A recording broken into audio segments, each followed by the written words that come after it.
Hello students, welcome to my channel UPCI computer education.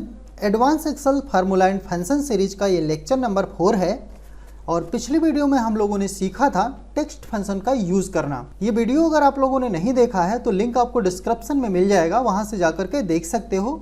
और आज के इस वीडियो में हम सीखने वाले हैं स्टैटिस्टिकल फंक्शन का यूज़ करना। तो चलिए वीडियो को शुरू करते हैं। तो उसके लिए आ जाते हैं हम अपने एक्सेल सीट की तरफ और एक्सेल सीट हमारा ये ओपन हो चुका है और यहाँ पे हम आ जाते हैं स्टैटिस्टिकल फंक्शन की तरफ। यहाँ पे हमारा जो पहला फंक्शन है इसका नाम है एवरेज। एवरेज फंक्शन का काम क्या होता है? औसत निकालना। तो औसत निकालना कैसे होता है? जैसे मान लीजिए यहाँ पे हमारे पास 5 लोग हैं और इनकी ये सैलरी दी गई है। अब आपको क्या करना है, किसी की सैलरी कम है, किसी की ज़्यादा है, ऐसी कंडीशन में आपको क्या करना है, बराबर बांटना है। ठीक है, जैसे किसी की सैलरी कितनी है 5,000, किसी की 9,000, किसी की 8,000, हमें क्या करना है, बराबर में बांटना है। तो ऐसी कंडीशन में हमें क्या करना होगा, एवरेज फंक्शन का यूज़ करना होगा। Equal to average, bracket open करता हूँ और सबको सेलेक्ट करके जैसे हम इंटर करेंगे तो यहाँ पे एवरेज बैलेंस आ जाएगा। अगर आप ये एवरेज फंक्शन का यूज़ नहीं करते तो आप इसको कैसे बराबर बांटते? तो उसके लिए आप क्या करते, इस पूरी सैलरी को सबसे पहले टोटल करते। जैसे मैंने यहाँ पे ऑटो सम कर लिया, टोटल वैल्यू आ चुकी है। अब इस टोटल वैल्यू को क्या करते हैं आप, 5 से भाग करते, मीन्स जितने लोग हैं उतने से भाग करोगे तभी तो डिवाइड होगा बराबर।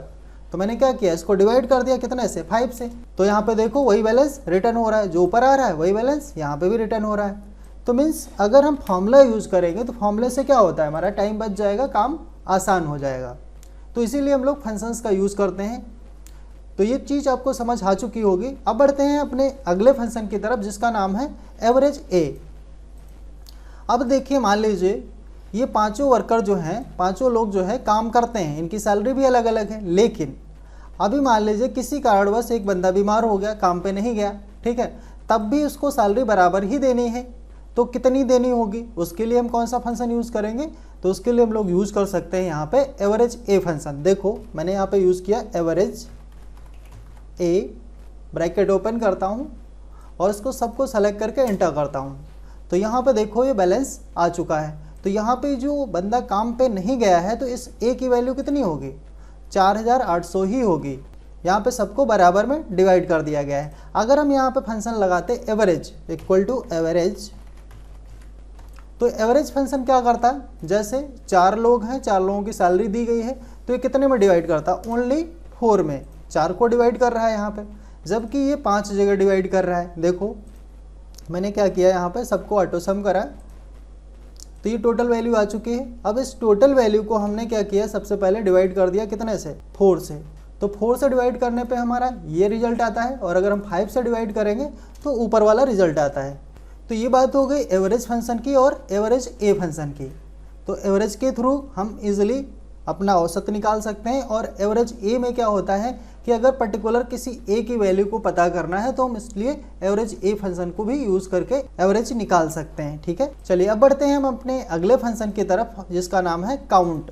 काउंट का मतलब क्या होता है, गिनना। ठीक है, तो ये क्या करेगा, गिन के बताएगा कि कितने सेलों में नंबर लिखे गए हैं। Equal to count, bracket open, सबको सेलेक्ट करते हैं और एंटर करते हैं। तो यहाँ पे ये क्या करेगा, नंबर ऑफ सेल, कितनी सेलों में नंबर लिखे गए हैं। जैसे हमने यहाँ से यहाँ तक सेलेक्ट किया तो कितनी ऐसी सेल हैं जिसमें सिर्फ नंबर लिखे गए हैं।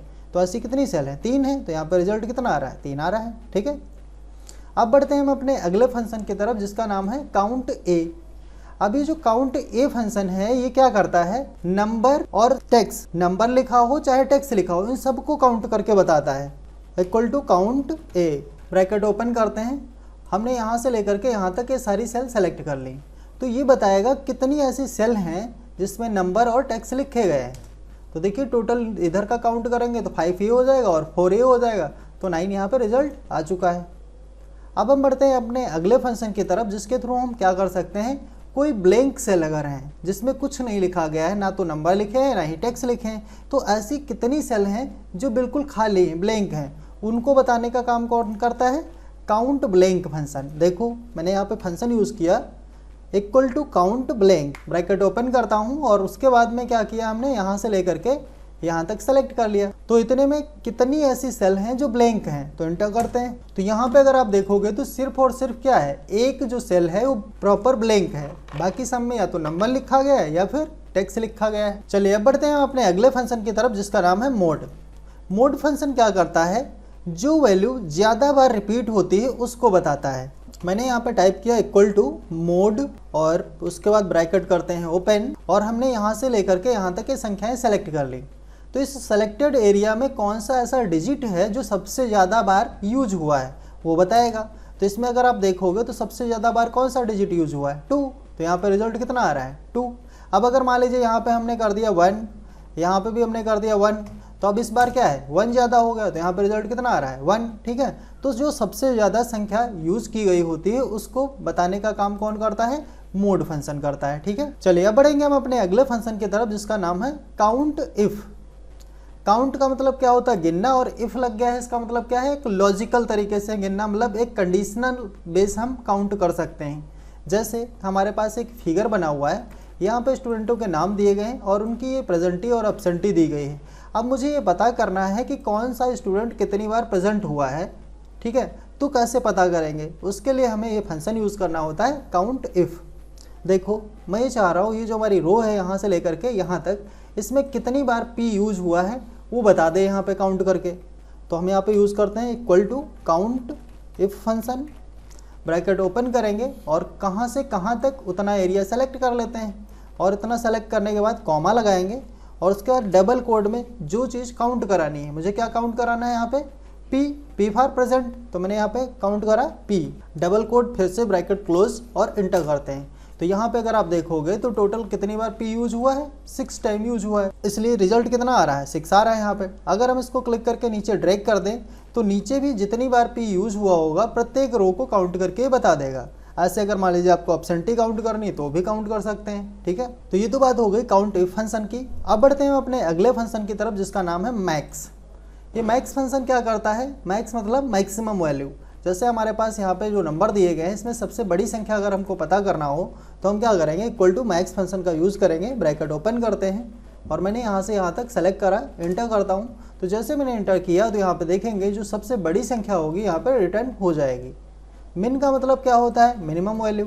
मीन्स यहाँ पे हमको क्या करना है, फंक्शन यूज़ करना है इक्वल टू मिन, ब्रैकेट ओपन करना है और इसमें से सबसे छोटी संख्या अगर पता करना है किसकी है तो यहाँ पे आ जाएगी। ठीक है, तो इस टाइप से इजीली आप लोग छोटी संख्या या बड़ी संख्या पता करना है तो आसानी से पता कर पाएंगे। जैसे यहाँ पे एग्जांपल की अगर बात करी जाए तो यहाँ पे हमने नेम लिखे हैं और कुछ सब्जेक्ट लिखे गए हैं। यहाँ पे आपको देखना है ऐसी कौन सी सब्जेक्ट है जिसमें सबसे ज़्यादा नंबर है, तो उसके लिए क्या करना है, आपको इक्वल टू मैक्स फंक्शन का यूज़ करना है, ब्रैकेट ओपन करना है आपको, और जैसे ही आप इतना एरिया सेलेक्ट करेंगे, सेलेक्ट करके जैसे ही आप इंटर प्रेस करते हैं तो यहाँ पे बता देगा सबसे ज़्यादा किस सब्जेक्ट में है, 92 है, वो किस में है, ड्राइंग में है। ऐसे यहाँ पे अगर आपको सबसे कम पता करने हैं कौन सी ऐसी सब्जेक्ट है जिसमें नंबर सबसे कम आए हैं, तो उसके लिए क्या करना है, इक्वल टू मेन फंक्शन का यूज़ करना है, ब्रैकेट ओपन करना है, सेलेक्ट करना है, एंटर करना है। तो यहाँ पे राहुल हैं और इनके ये हर सब्जेक्ट के नंबर हैं, तो किस सब्जेक्ट में सबसे कम है, तो इनके हिंदी में सबसे कम है। ऐसे ही अगर आप यहाँ पे देखोगे तो सबसे ज़्यादा किस सब्जेक्ट में है, इनके ड्राइंग में है। तो आई थिंक इस टाइप से आप लोग ये सारी चीज़ें कंप्लीट कर पाओगे। ये जो फंक्शंस दिए गए हैं इनके आप लोग अच्छे से प्रैक्टिस करिए, क्योंकि जब तक आप प्रैक्टिस नहीं करेंगे, इन सब चीज़ों को अच्छे से रिवाइज नहीं करेंगे, तब तक आप सही से फॉर्मूला लगाना और अच्छे से काम करना नहीं सीख पाएंगे। देखिए किसी भी काम को करने के लिए इम्पॉर्टेंस ही होती है इस बात की कि आप उसको अच्छे से करते जाओ, रिवीजन करते जाओ, प्रैक्टिस करते जाओ, तभी आप अच्छा परफॉर्मेंस कर पाओगे। तो आज की इस वीडियो में बस इतना ही। अगर ये वीडियो आपको अच्छी लगे तो वीडियो को लाइक करें, चैनल पर नए हैं तो चैनल को सब्सक्राइब कर लें। मिलते हैं अगले वीडियो के साथ। Okay, so thanks for watching.